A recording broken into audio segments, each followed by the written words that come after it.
খুবই অল্প সময় ভিন্ন স্বাদের একটি নাস্তা রেসিপি তৈরি করে নেব মাত্র 1 কাপ সুজি দিয়ে। 1 কাপ সুজি দিয়ে এত সুন্দর এই নাস্তাটি কিভাবে তৈরি করে নিলাম, তাহলে সবাই চলো ভিডিওটা দেখে আসি এক নজরে। বিসমিল্লাহির রহমানির রহিম। সবাইকে আসসালামু আলাইকুম। আমার নতুন আরেকটা ভিডিওতে সবাইকে জানাচ্ছি স্বাগত। কেমন আছো সবাই? আশা করি তোমরা যেখানে আছো সবাই ভালো আছো। আলহামদুলিল্লাহ আমিও ভালো আছি। চলে আসলাম প্রতিদিনের মতোই আজকে আবার একদম ভিন্নভাবে ভিন্ন স্বাদের আরও একটি খাবার রেসিপি নিয়ে।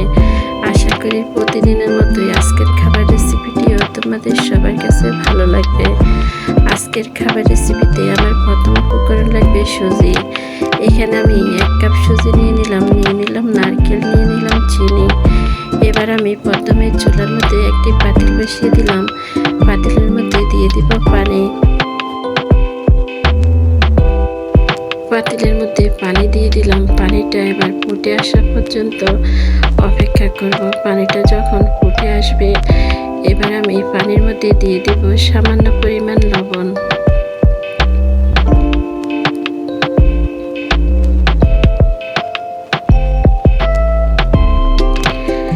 লবণটা দিয়ে দেওয়া হয়ে গেলে দিয়ে দিব ছোট চামচে 2 চামচ চিনি। এখানে চিনির পরিমাণটা খুবই কম দিলাম। লবণ আর চিনি একটু মিশিয়ে নিলাম। মিশানো যখন হয়ে গেল, পানিটা ভালো করে যখন বলক আসবে এবার আমি এখানে অ্যাড করব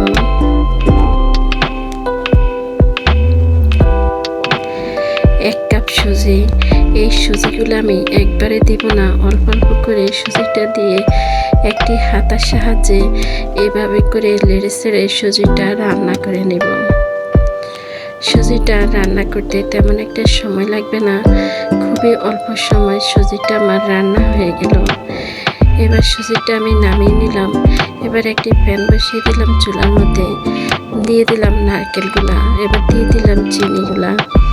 চিনি আর নারকেল দিয়ে দেওয়া হয়ে গেলে দিয়ে দিলাম 2টি সাদা এলাচ, দিয়ে দিলাম 2 টুকরা দারচিনি। এবার চিনি নারকেল ভালো করে মিশিয়ে নিতে হবে। চিনি আর নারকেল রান্না করে নেব 5 থেকে 6 মিনিট। একটি হাতার সাহায্যে কিছুক্ষণ পর এভাবে নেড়ে চেড়ে দিব। আর এই পর্যায়ে চুলার আঁচটা একটু কমিয়ে রাখতে হবে, তা না হলে নারকেলগুলো একদম লাল হয়ে যাবে, তখন আবার দেখতে ভালো লাগবে না। এবার আমি দিয়ে দিব 2 চামচ গুঁড়া দুধ। আপনারা চাইলে এই গুঁড়া দুধটি স্কিপ করতে পারেন, কিন্তু গুঁড়া দুধে খাবারের টেস্ট ভালো আসে, তাই নারকেলের মধ্যে গুঁড়া দুধটা দিতে চেষ্টা করবেন। 5 থেকে 6 মিনিট পরে নারকেলটা রান্না হয়ে গেল। নারকেলটা চুলার উপর থেকে নামিয়ে নিলাম। আগে যে সুজিটা রান্না করলাম সুজিটা ঠান্ডা হয়ে গেছে। এবার একটি বাটির মধ্যে সুজিটা নিয়ে নেব।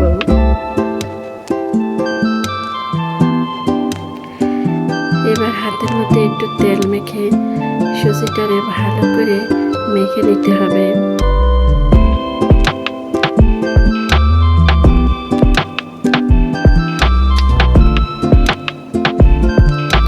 সুজিটা ভালো করে মাখানো হয়ে গেছে। এবার সুজিগুলো এরকম ছোট ছোট লেচি কেটে নিতে হবে।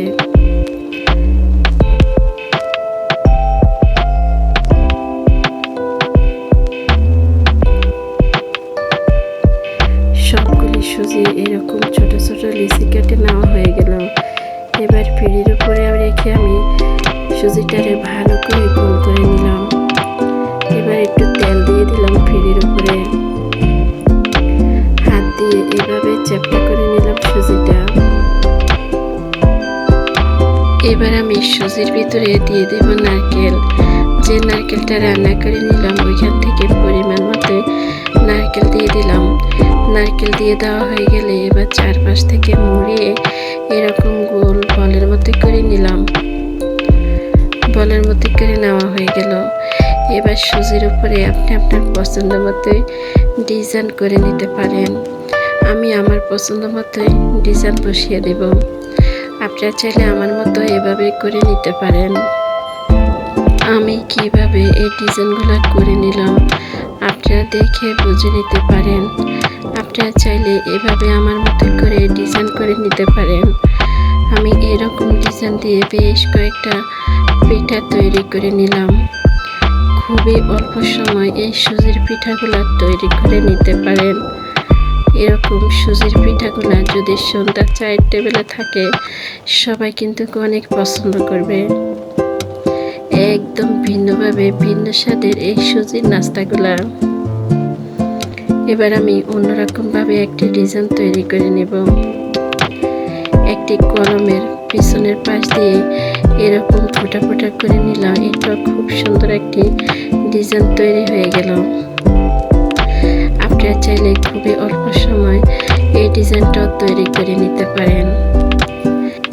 একইভাবে করে আমি সবগুলি সুজির নাস্তা তৈরি করে নিলাম। অল্প সময় অনেকগুলো নাস্তা তৈরি হয়ে গেল। আপনাদের কাছে কেমন লাগলো এই সুজির নাস্তাগুলা? খুবই অল্প সময় মজাদার নাস্তা তৈরি। এবারে চুলার মধ্যে একটি প্যান বসিয়ে দিলাম, দিয়ে দিলাম পরিমাণ মতো তেল। তেলটা যখন গরম হয়ে আসবে এবার সুজির নাস্তাগুলো দিয়ে দিলাম। এবার চুলার আঁচটা কমিয়ে রেখে লাল লাল করে ভেজে নিলে তৈরি হয়ে যাবে মজাদার সুজির নাস্তা।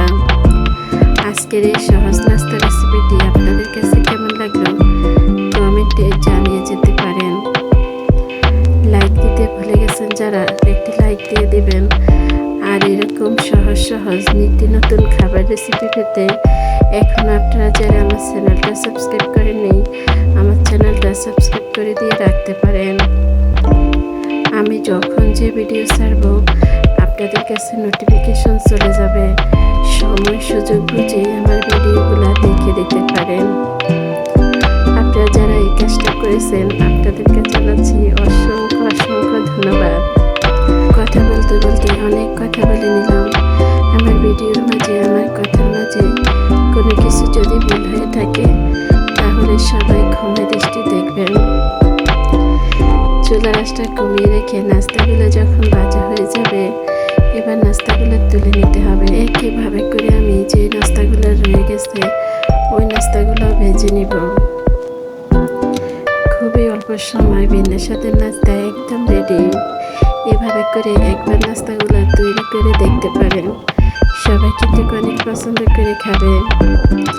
আর আমার এই সহজ রেসিপিটি আপনাদের কাছে কেমন লাগলো কমেন্টে জানিয়ে যেতে পারেন। লাইক দিতে ভুলে গেছেন যারা একটি লাইক দিয়ে দেবেন। আজকের মতো এখানে বিদায় নিলাম। সবাই ভালো থাকবেন, সুস্থ থাকবেন। দেখা হবে, কথা হবে পরবর্তী ভিডিওতে। ওই পর্যন্ত সবাই ভালো থাকবেন। সবাইকে আল্লাহ হাফেজ। আসসালামু আলাইকুম।